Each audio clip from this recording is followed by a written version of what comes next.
Nggak ada sakit apa-apa. Iya cuma capek mungkin. Mereka tuh ingin aja pengakuan lah, nggak apa-apa. Kalau mereka nyolong-nyolong mereka ingin viral kan. Saya tidak merasa numpang tenar atau mencari kesempatan untuk jadi viral ataupun terkenal. Jelas mereka itu sakit datang ke tempat saya. Nih kasur busuk dia nih. Sampai pipis di sini nih, lapnya juga nih saksinya nih, buat ngelapin kotoran dia.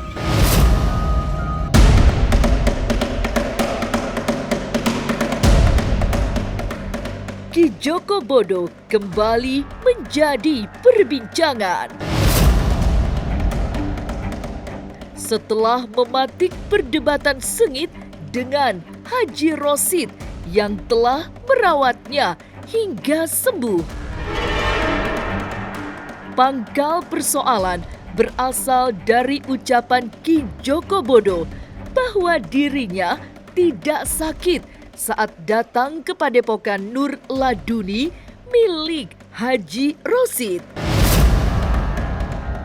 Ia hanya ingin bersilaturahmi, tapi justru dicitrakan sakit, sehingga ia menganggap padepokan tersebut ingin numpang tenar. Tapi benarkah begitu? Seperti apa reaksi sengit Haji Rosid? Jangan kemana-mana, masih akan ada banyak keganjilan terjadi di sini. Dan jangan lupa subscribe, like, share, dan komen agar tak ada yang terasa ganjil di sekitar Anda.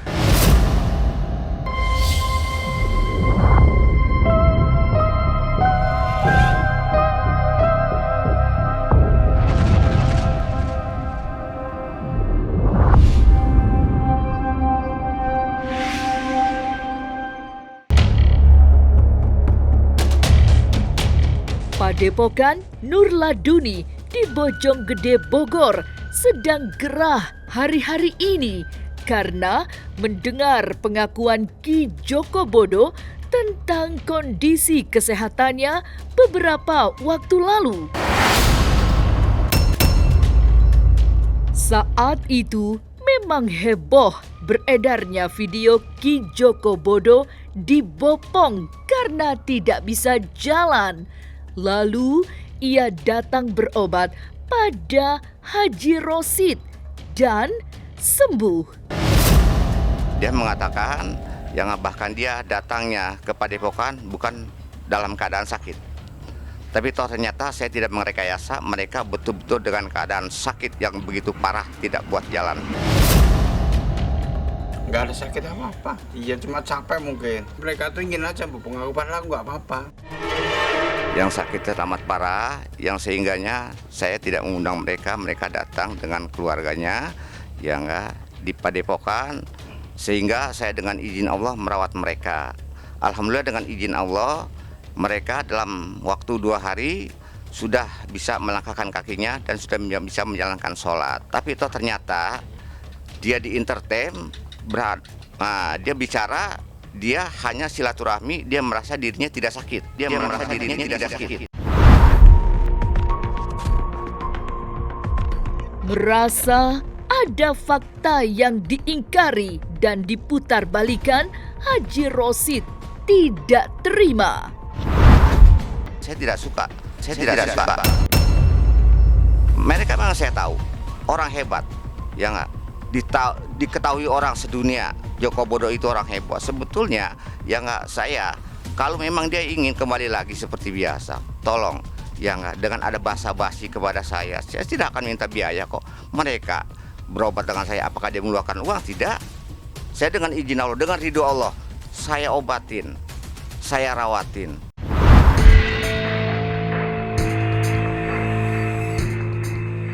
Sebagai sesama spiritualis, tidak semestinya Ki Joko Bodo membuat pernyataan yang menjatuhkan spiritualis lain.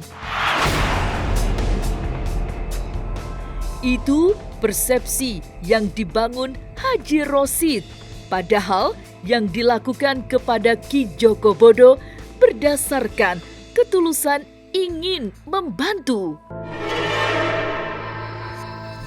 Ia tak bisa membayangkan andai hanya ingin terkenal atau sekedar cari uang, tentu saja perlakuannya pada Ki Jogobodo akan sangat berbeda.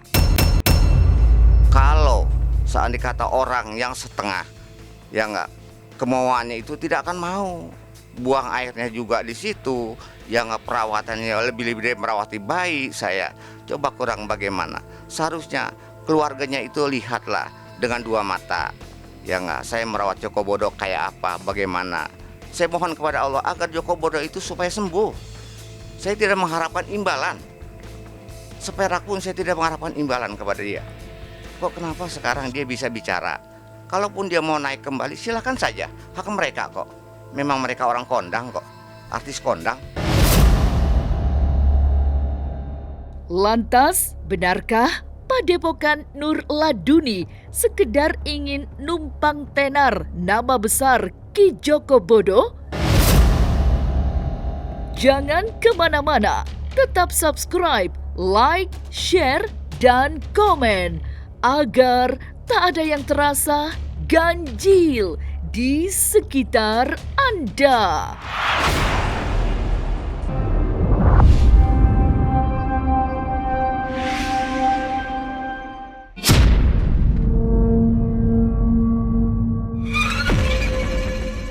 Merasa ada yang diingkari oleh Ki Jogobodo, kemudian dituding ingin numpang tenar, Haji Rosid memberi penegasan yang gamblang, sebab memang tidak ada niatan untuk menjadi terkenal. Apalagi ia juga bukan tipe spiritualis yang senang main handphone dan sosial media. Sehingga salah alamat jika menganggapnya ingin numpang ngetop. Kalau mereka nyolong-nyolong mereka ingin viral kan. Saya tidak mau dan saya tidak ingin ya nggak numpang top, ya nggak di posisi mereka, enggak. Itu saya nyatakan tidak benar. Itu saya nyatakan tidak benar. Apapun yang dia bicarakan itu tidak benar. Saya tidak merekayasa. Jelas mereka itu sakit datang ke tempat saya. Jelas mereka itu sakit datang ke tempat saya. Ki Jogobodo, bahwa saya tidak merasa numpang tenar atau mencari kesempatan untuk jadi viral ataupun terkenal. Karena memang sudah jelas dan mutlak Ki Jogobodo di sini yaitu berobat kepada saya, datang ke Padepokan Nur Laduni, khususnya kepada orang tua saya, Abah Haji Rosid. Selanjutnya, Abah Haji Rosid menunjukkan bahwa yang sesungguhnya terjadi, Ki Jogobodo diobati selama 1 pekan di Padepokan dan diurus oleh murid-murid Haji Rosid, bahkan hingga keurusan buang air karena Ki Jogobodo tidak bisa jalan untuk ke belakang. Kalau mesti nanti lebih jelasnya lagi, ada asisten saya sebagai perawatnya yang dalam waktu di sini 1 minggu dia buang airnya juga sampai di dalam kamar, sampai belatakan juga di Padepokan saya. Jogobodo berobat dengan Haji Rosid ini yang mengeluarkan uang juta-jutaan, tidak, yang 300.000, yang tidak lebih tidak kurang dalam 1 minggu. Apa cukup itu? 300.000 yang tidak lebih tidak kurang dalam 1 minggu. Apa cukup itu? Ya karena kan kehidupan itu aku kan makanku dari sini ya, kehidupan kayak seperti ini kan. Ya mungkin aku cari yang aneh-aneh kan gitu aja. Enggak, nyatanya aku malah kaya, malah nggak apa-apa. Ini aku ngapain, aku bilang drop lihat aja. Mana ya yang nyatakan aku drop ekonomi? Ya enggak mungkin.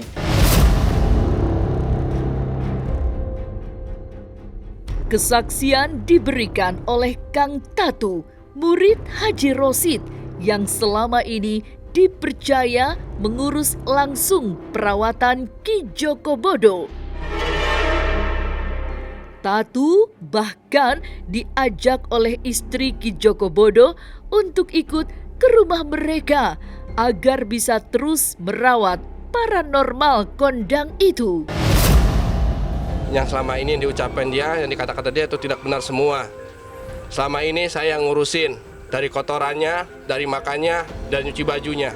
Dari kotorannya, dari makannya, dan nyuci bajunya. Kalau saya di sini hanya untuk ngurusin dia, mandi dia, nyuci baju dia, ngurusin buang kotoran dia, kencingnya, ngebersihin tempat tidurnya, sampai dia ngebopongnya, sampai dia nggak bisa jalan. Saya yang nuntunnya, saya ikhlas nolongnya, bukan karena untuk tenar, bukan karena untuk tenar. Dan satu, saya pun dari sini karena dapat titipan dari seorang istrinya itu untuk ngurusin Ki Joko Bodo sampai sembuhnya, sampai dia ngajak untuk tinggal di rumahnya. Cuma saya menolak karena saya masih tetap sayang sama guru saya pribadi. Emang mutlak nyatanya dia sakit parah di sini. Emang mutlak nyatanya dia sakit parah di sini. Jangan kemana-mana, tetap subscribe, like, share, dan komen agar tak ada yang terasa ganjil di sekitar Anda.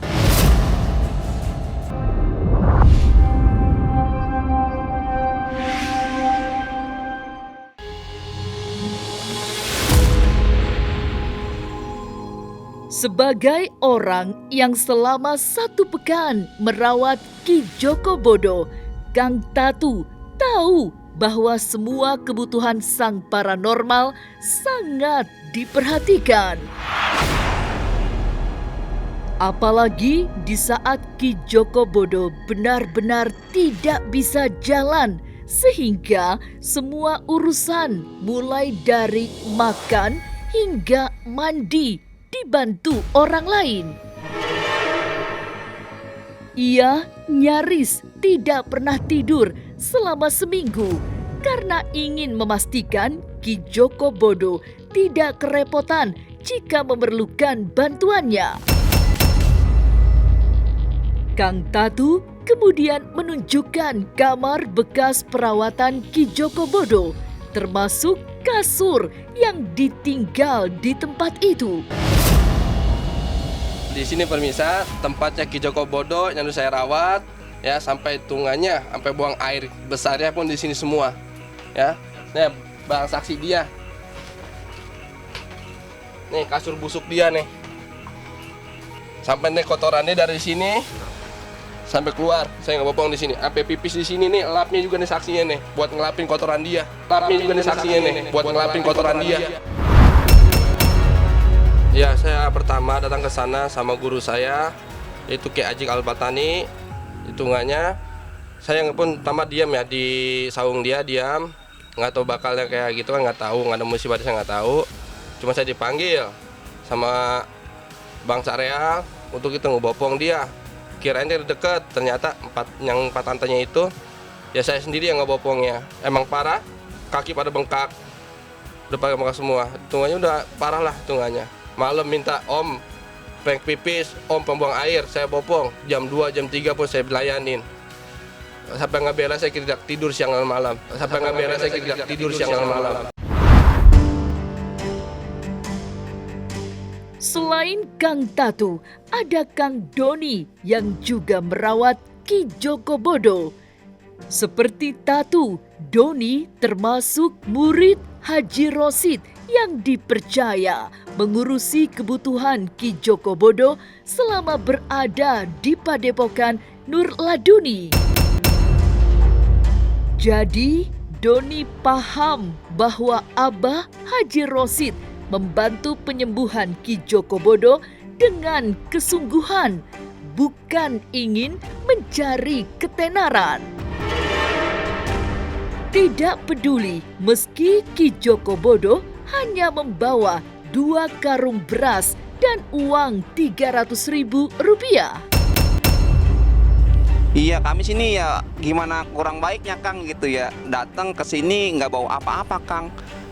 Hanya bawa beras 2 karung kecil beserta uang 300.000. Karena yang saya tahu di sini Abah Haji itu mengurusi beliau itu secara ekstra Kang.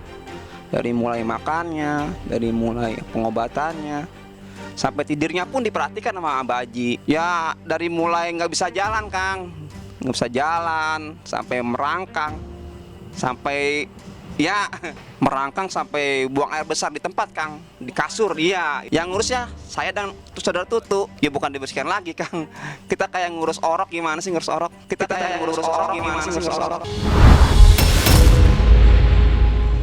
Walaupun hanya membawa bekal uang Rp300.000 dan 2 karung kecil beras, tapi Ki Joko Bodo diperlakukan dengan baik. Kang Tatu berani memastikan hal itu sebab ia yang selalu berada di dekat Ki Joko Bodo. Termasuk jika paranormal dari Istana Wong Sinting itu membutuhkan jajanan pada malam hari. Emang benar, dia minta yang aneh-aneh, minta yang jauh, saya carikan. Minta buah-buahan, saya carikan. Emang saya dikasih uang sebagian besar 100.000 ya, tapi itu buat dia sendiri, buat peralatan dia mandi, itu buat yang makan. Sampai dia ngasih uang tuh terakhir tuh 30.000 buat saya. Itu aja pengen beli kerupuk, saya carikan maupun malam-malam juga. Sampai dia ngasih uang tuh terakhir tuh 30.000 buat saya. Itu aja pengen beli kerupuk, saya carikan maupun malam-malam juga. Kedatangan Ki Joko Bodo ke Padepokan Nur Laduni beberapa waktu lalu masih berbuntut panjang hingga kini. Sebab ia mengaku hanya bersilaturahmi, bukan berobat pada Haji Rosid. Perdebatan terjadi karena Haji Rosid merasa dianggap remeh, apalagi kemudian dianggap ingin numpang tenar.